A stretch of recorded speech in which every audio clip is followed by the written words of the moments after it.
अस्सलाम वालेकुम व्यूअर्स, आप देख रहे हैं पाक मैन न्यूज़ और मैं हूं अबू अब्दुल्ला। सबसे पहले मैं माजरत ख्वाह हूं कि इस अहम और सनसनीखेज वीडियो सीरीज का तीसरा हिस्सा अपलोड करते करते मुझे काफ़ी टाइम लग गया। उम्मीद है कि ये तीसरा हिस्सा भी आप दोस्तों को पसंद आएगा।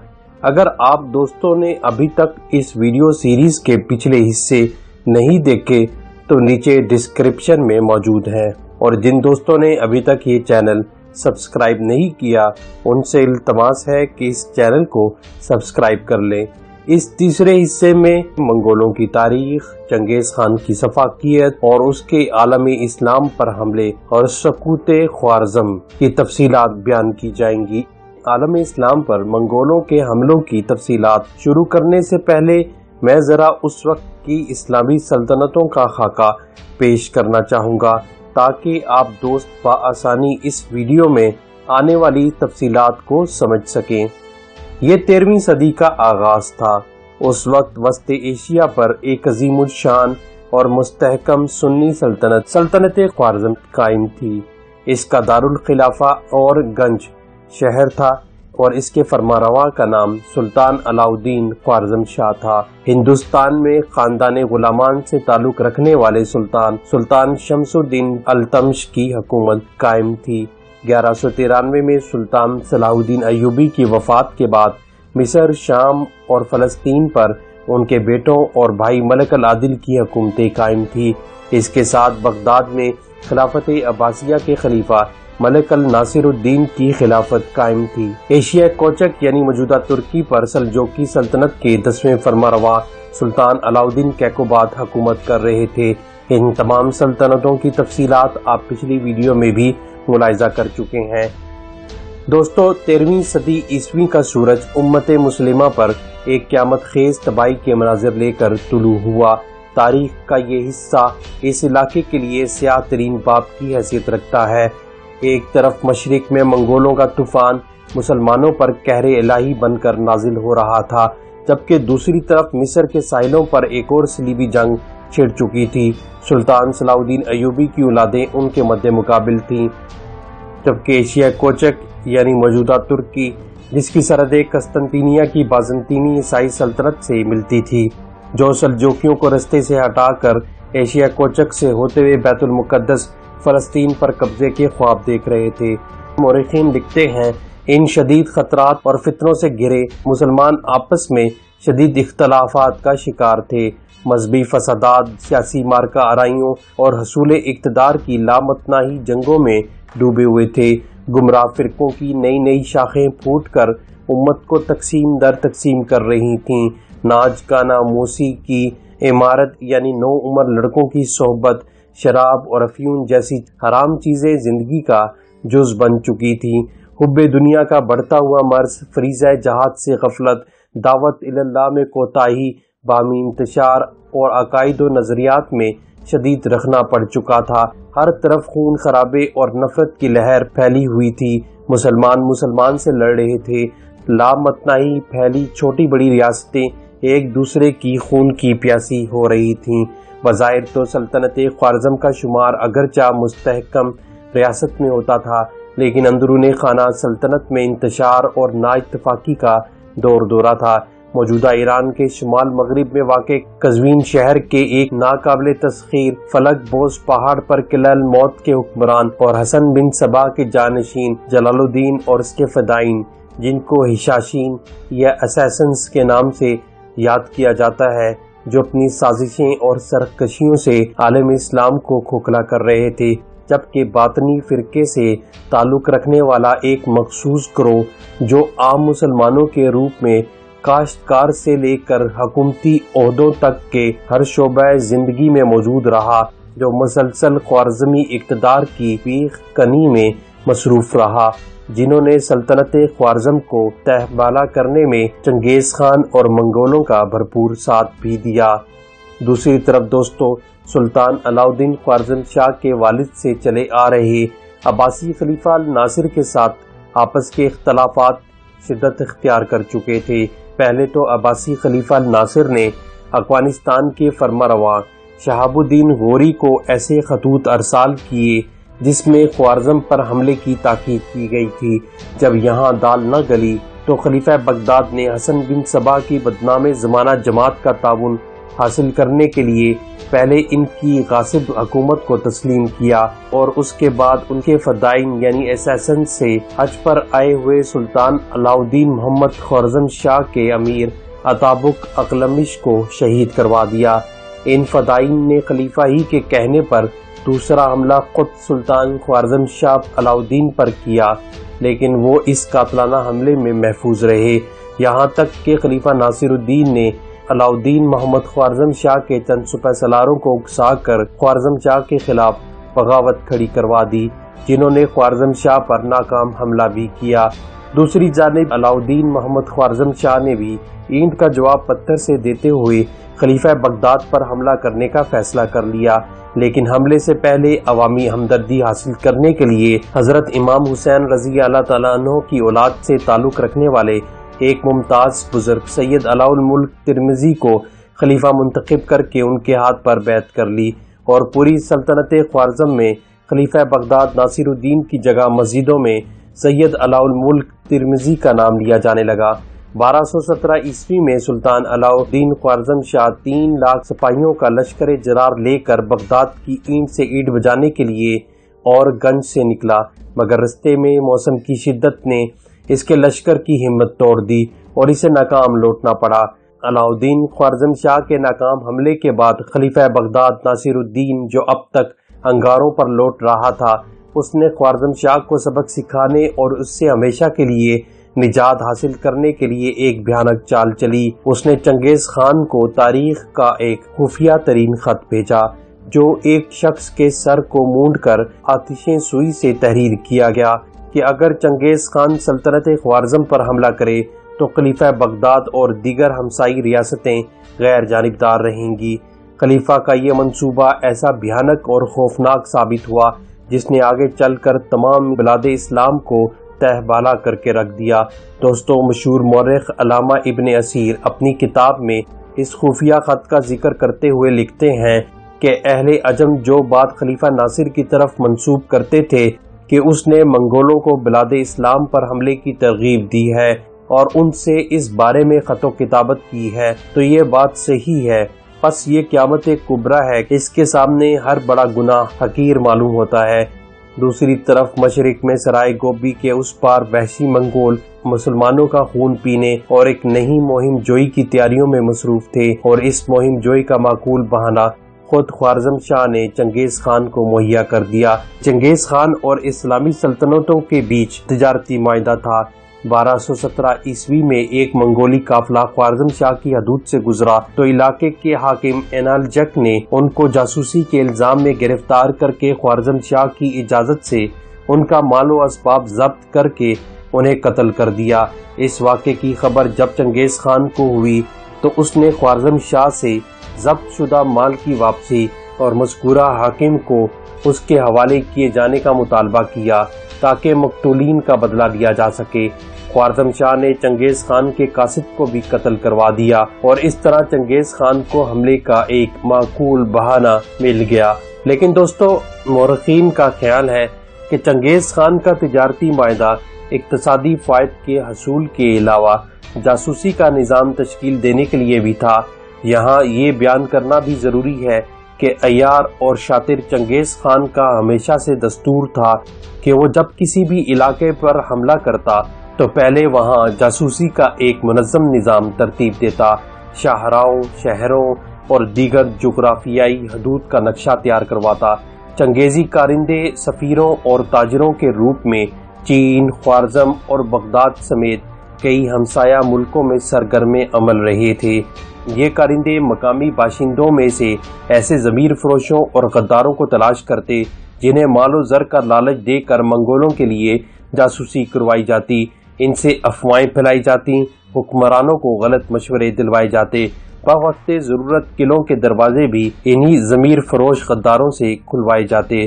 ہوس، مال و جاہ کے پجاری یہ برائے نام مسلمان ہر دور میں اہل اسلام کے لیے کفار سے بھی زیادہ خطرناک ثابت ہوئے ہیں، चंगेज खान की लाखों सिपाहियों की फौज को सल्तनत ख्वारिज़्म के अजनबी और अनजाने रास्तों से इस खूबी से गुजार देना जासूसी निजाम से हासिल शुदा मालूमात के बगैर मुमकिन नहीं था। दोस्तों, बात आगे बढ़ाने से पहले थोड़ी सी रोशनी मंगोलों पर और चंगेज खान पर भी डाल लेते हैं। सल्तनत ख्वारिज़्म से मुल्हिका मौजूदा चीन के सराय गोपी के उस पार दुनिया से अलग थलग मंगोलिया में आबाद मुतअद्दिद वहशी और खूनख्वार कबाइल, जिनमें सबसे अहम और बड़े कबाइल मंगोल, तातार, ऐगोर, मरकीत वगैरह शामिल थे, जो अपनी तवानाइयां एक दूसरे के खिलाफ जंग व जदल में सर्फ करते, जिनमें दलेरी, मुनाफकत, सफाकी और जालिम अज़लम के मिले जुले इम्तजाज शामिल थे। माशरती लिहाज से इंतहाई पस्ती और जवाल का शिकार ये लोग खाना बदोशों जैसी जिंदगी बसर करते, कुत्ते, बिल्ली और हर किस्म के जानवर का गोश्त खाते थे। कुदरत ने इन्हें छरेरे बदन और सख्त जिल्द अदा की थी। ऊपर के धड़ लंबे, कंधे ताकतवर, पंजे जंगली रीछों की तरह मजबूत, सर्दी, गर्मी, तपिश और प्यास बर्दाश्त करने की बेपनाह कुव्वत के हामिल। इनके हवास जानवरों की तरह तेज, आंखें छोटी लेकिन तारीकी में दूर तक देखने की सलाहियत रखती थीं। गुस्ल का रिवाज इनके यहाँ तकरीबन गैर मारूफ था। मर्द और औरतें सभी सख्त बदबू से महकते और अपने जिस्म को हर वक्त खुजाते रहते। इनमें बेशतर अपने सरों के बालों को मूंड देना पसंद करते। मंगोल तोहम परस्त थे। जब इनमें से कोई बीमार होता या बीमारी इनके अंदर फैलती तो अपने जादूगर को बुलवाते, जिसे वो शामान कहकर पुकारते थे। वो ढोल बजा बजा कर और नाच नाच कर एक तरह से इनकी तकलीफें दूर करने का दावा करता। मवेशी इनकी बुनियादी जरूरियात में शामिल था, जिससे वो दूध, दही, गोश्त हासिल करते, जबकि इसका चमड़ा इनके कपड़ों और खैमों के लिए इस्तेमाल होता। खैमों को योरत कहते थे। बसा औकात जब जरूरत महसूस होती तो अपने घोड़े या ऊंट की एक रग काट कर इस जगह मुंह लगाकर ताज़ा खून चूस लेते और बाद में इस शगाफ को टांका लगाकर बंद कर देते। इनकी मरगूब गज़ा घोड़ी का दूध और उससे तैयार शुदा शराब थी। हर मंगोल जोर आवर जंगजू, माहिर घोड़सवार और बेहतरीन तीर अंदाज था। ये बर्क रफ्तार घोड़ों पर सवार होकर तीर चलाने में महारत रखते थे। ये अपने दुश्मन पर इतनी सरायत और तेजी से हमला करते कि दुश्मन को उनसे मुकाबले का मौका ही नहीं मिलता था। हर सवार अपने पास एक नेजा या लंबी खमीदा तलवार, कुल्हाड़ी, सींगों से मजबूत की हुई कमान लाजमी रखता था। दोस्तों, इस जंगली और वहशी कौम को एक ऐसा लीडर मुयस्सर आ गया जिसने इन्हें कलील अरसे में इंसान नुमा जानवरों से दुनिया की ताकतवर तरीन कौम बना दिया। इस लीडर का नाम था चंगेज खान। दोस्तों, खून का लोथड़ा हाथ में लिए पैदा होने वाला तमोचन, जो बाद आजाद चंगेज खान के नाम से मशहूर हुआ, 12 साल की उम्र में बाप का साया इसके सर से उठ गया। मंगोलों ने इसकी क़यादत कबूल करने से इनकार कर दिया, मगर चंगेज खान ने हौसला और सब्र से मर्दाना वार मुकाबला करके तमाम कबायली सरदारों को अपनी इताअत पर मजबूर कर दिया। पोजीशन मुस्तहकम होने के बाद इसने करीबी इलाकों पर हमले शुरू किए। इसने अपने दुश्मन कबाइल, जिनमें ऐगोर, तातारी, करायत, मरकित सरे फहरिस्त थे, इन समेत दीगर छोटे बड़े कबाइल को अपना मुती और फरमाबरदार कर लिया। चंगेज खान दूसरे कबाइल के सरदारों को कत्ल करता और उनकी कबाइल की फौज को अपने लश्कर में शामिल करता जाता। इसके लश्कर का एक बड़ा हिस्सा तातारी सिपाहियों पर मुश्तमिल था, जिसकी बदौलत मुस्लिम मौरखीन अपनी किताबों में मंगोलों के लिए तातारियों का लफ्ज ज्यादा इस्तेमाल करते हैं। चीनी मौरखीन के मुताबिक तातारी कबीला भी मंगोल कबीले ही की एक शाख है, जबकि चंगेज खान का ताल्लुक मंगोल कबीले से ही था। चंगेज खान ने एक अजीमुल शान मंगोल सल्तनत की बुनियाद रखने के बाद चीन पर हमला कर दिया। 20 साल के अरसे में उसने सारा चीन अपने जेरे नगीं कर लिया, जहां से चंगेज खान दौलत के अंबार लेकर लौटा। लेकिन उससे भी ज्यादा अहमियत की हामिल ये हकीकत थी कि चंगेज खान के मनजबत लश्कर ने चीनी फौजियों से बड़े बड़े शहरों को मफलूज कर देने और नाकाबिले तस्खीर किलों को तस्खीर करने का फन सीख लिया था। 10,000 से जायद खानदानों पर मुश्तमिल चीनी कारीगर, इंजीनियर्स और बारूद के इस्तेमाल के माहिरीन चीन से लाए गए, जिन्होंने चंगेज खान के लिए ऐसी मंजनीकें तैयार की जो बड़े बड़े पत्थरों के अलावा ऐसी खोलती हुई हांडिया बारूद वाले बम फेंकने की सलाहियत रखती जो जमीन पर गिरते ही तबाही मचा देते थे। दोस्तों, चंगेज खान के मुकाबिल हुक्मरानों को और खासकर खुद ख्वारिज़म शाह को ये गलत फहमी थी कि चंगेज खान एक महज उजट गवार जंगजू था, लेकिन दर हकीकत वो इंतहाई मुदब्बराना और सफाकाना और बेहतरीन हरबी दिमाग का हामिल सुपह सलार था। उसकी सोच की कमंद वहां तक पहुंचती जहां तक उसके मुतमद्दिन हमअसरों की परवाज़े फिक्र नहीं पहुंच सकती थी, जबकि इसने अपने इर्द गिर्द ताकतवर और ज़हीन अफराद जमा कर रखे थे। इसके साथ उसने अपने कई जर्नैलों की तरबियत भी की और उन्हें भी अजीम लीडर बना दिया। इस लीडर ने इन्हें एक आइन और कानून बना कर दिया जिसका नाम यासा कानून था। मंगोलों में अरसा दराज तक यासा कानून का मर्तबा मजहबी और आसमानी किताब की मानिंद समझा जाता रहा। चंगेज खान हयातियाती हथियार इस्तेमाल करने वाला पहला हुक्मरान था। उसकी मंगोल फौज मुहासरे के दौरान शहर में मंजनीकों की मदद से ताउन से मुतासरा इंसानी जिस्म फेंकते थे। दोस्तों, चंगेज खान के दौर के मशहूर मौर्रिख मिनाजुल सिराज अबू उस्मान चंगेज खान का हुलिया कुछ यूं बयान करते हैं। खरासान पर हमले के वक्त चंगेज खान की उम्र 55 बरस थी। वो एक तवीलुल कामिद, लहीम, शहीम और मजबूत जिस्म वाला शख्स था। उसकी आंखें बिल्ली, छुदरी, सफेद दाढ़ी, नहायत ही बहादुर, दानिशमंद, दूरंदेश, चालाक और बला का ज़हीन था। आदिल होने के साथ साथ वो एक खौफनाक कातिल और जालिम खून रेज था। मुरखीन उसे कसाई के लक़ब से याद करते हैं। दोस्तों, आपको ये जानकर हैरत होगी कि चंगेज खान इंतहाई पुरसरार अलूम के साथ साथ जादू टोना भी जानता था। उसकी तफसीलात अबू उस्मान मिनाजुल सिराज अपनी किताब में बयान करते हैं कि उसकी सफाकियत और अय्यारी के बाइस उसके अंदर ऐसी शैतानी सफात पैदा हो गई कि हर चंद दिनों के बाद उसे गशी या बेहोशी का दौरा पड़ता। दौरा पड़ने से पहले वो एक मखसूस चोगा ज़ेब तन कर लेता। तब शयातीन उसके दिमाग को मगलूब कर लेते और उसके दिमाग में आने वाले वाक़यात, फतह और नुसरत, मुहिम, दुश्मनों की शक्ल सूरत, जिन बातों का वो ख्वाहिशमंद होता उससे मुतल्लिक बातें डालते जाते और चंगेज खान ऊंची आवाज में ये बातें बकता जाता। कोई शख्स ये तमाम बातें तहरीर कर लेता और इन पर मोहर सब्त कर देता और जब चंगेज खान को होश आता तो तमाम बातें उसे पढ़कर सुनाई जाती और वो उन्हीं के मुताबिक अमल करता अमूमन, बल्कि दर हकीकत हमेशा ही उसके मंसूबे कामयाब होते। दोइम ये कि चंगेज खान इस बात से भी वाकिफ था कि भेड़ों के मूंढों की हड्डी के जरिए पेशन गोई किस तरह की जाती है। वो हमेशा इन मूंढों को आग पर रखता और इनके भुनने का मुआयना करता और जले हुए मूंढों से ताबीर निकालता।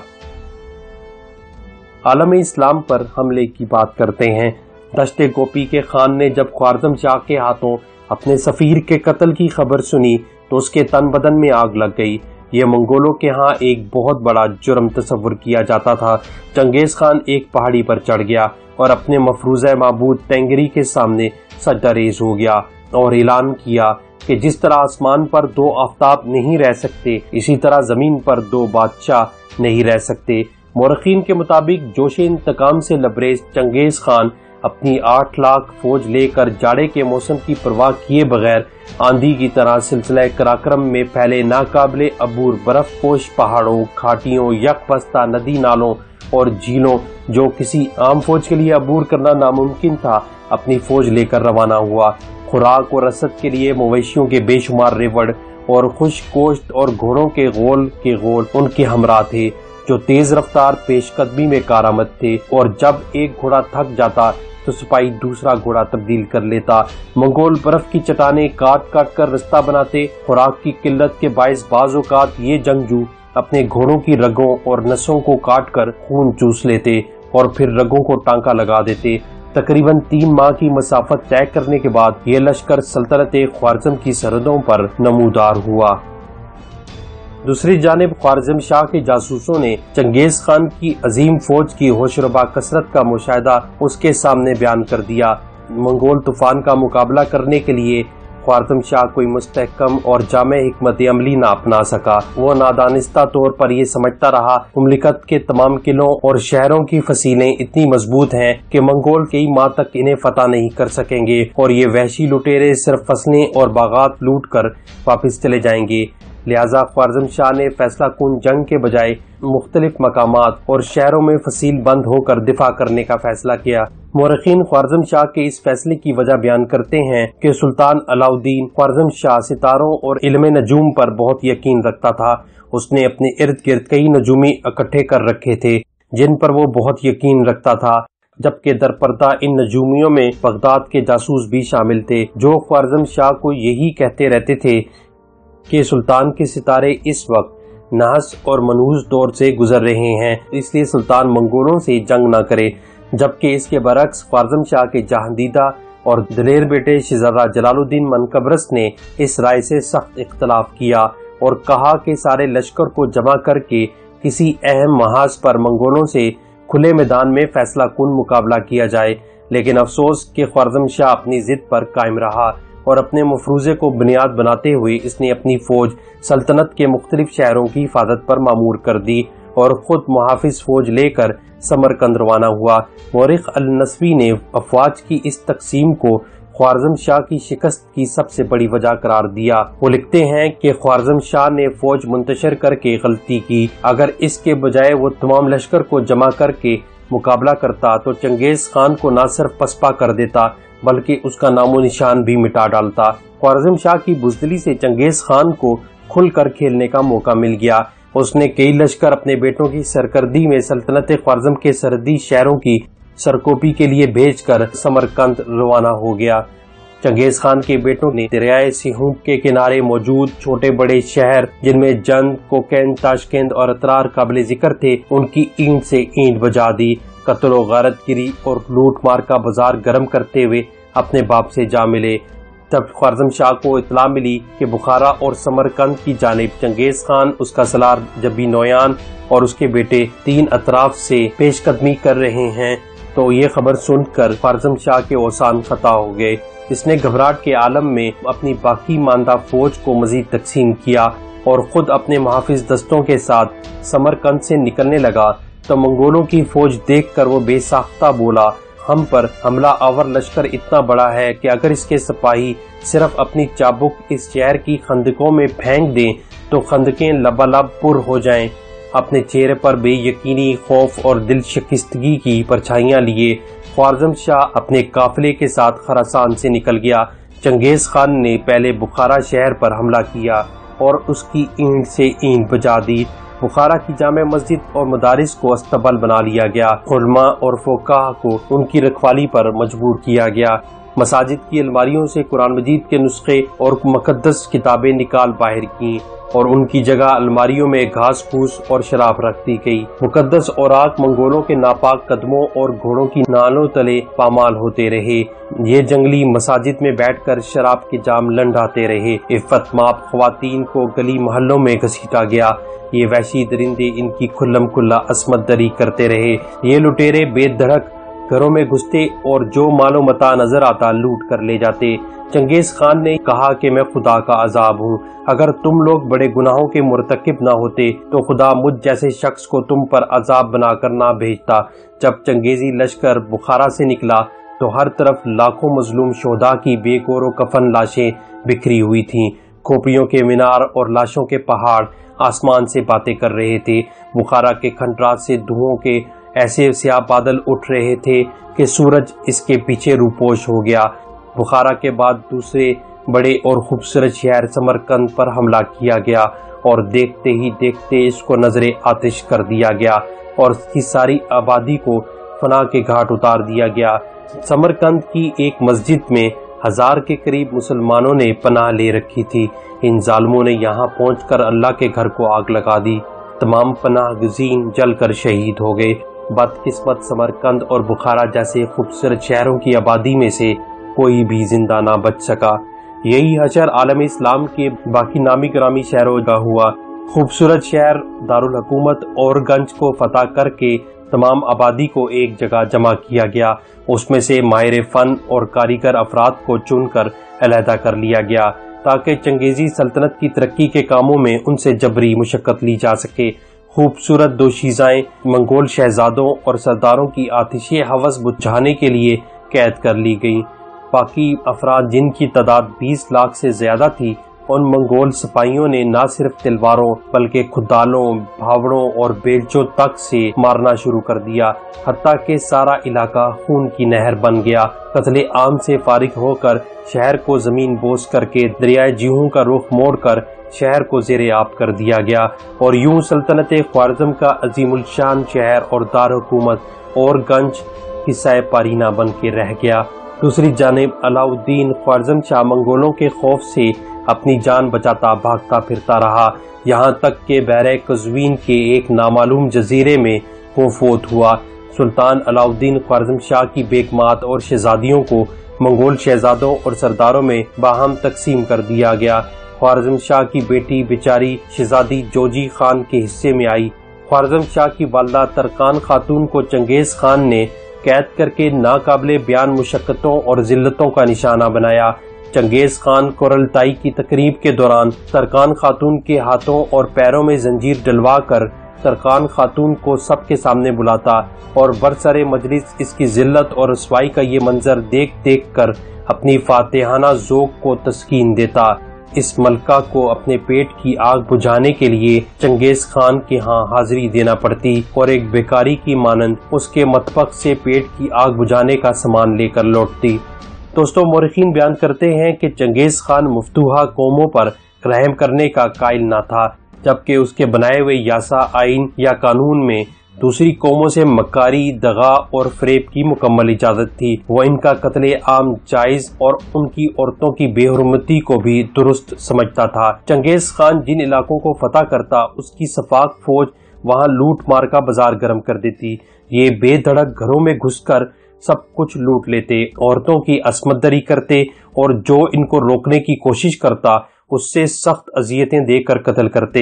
उमराए शहर, अकाबरीन और रईसों को नाकाबिले बर्दाश्त अजियतें दे देकर उनसे दौलत के तमाम ज़खायर उगलवा कर इन्हें कत्ल कर दिया जाता। जब मंगोलों को यकीन होता अब शहर की आवाम के पास देने को कुछ नहीं बचा, तो मंगोल इनमें से हुनरमंद और कारीगरों को अलहदा कर लेते। मजबूत अफराद को लश्कर की खिदमत के लिए कैदी बना लिया जाता और हसीन औरतों को जाती अयाशी के लिए जिंदा छोड़ देते। बाकी अहले शहर, जिनमें बूढ़े, मरीज, माजूर, मर्द, औरतें और बच्चे, किसी की तखसीस ना की जाती और इन सब को बेदरे कत्ल कर दिया जाता। मंगोल किसी को भी जिंदा छोड़ने के कायल ना थे, हत्ता के हामला औरतों के शिकम चाक करके बच्चों को निकाल कर ज़िबा करते, खोपड़ियां काट काट के उनके बुलंद मीनार कायम किए जाते। आखिर में शहर को आग लगाकर राख का ढेर बना दिया जाता और यहाँ तक कि कोई जी नफ्स और जिंदा ना बच पाता। खोपड़ियों के मीनार बनाने की वजह मौरखीन एक ये लिखते हैं कि अक्सर लोग मुक्तुलीन या लाशों के साथ लेटकर अपनी जान बचाने में कामयाब हो जाते थे, जिस पर मंगोलों ने सबकी गर्दनें उतारना शुरू कर दी थी। कैदी बनाए जाने वाले लोगों की जिंदगी जहन्नुम से भी बदतर होती। इनसे जबरी मुशक्कत ली जाती, लश्कर की माल बर्दारी का काम लिया जाता, पुल और मोर्चे तामीर करवाए जाते, खंदकें खुदवाई जाती।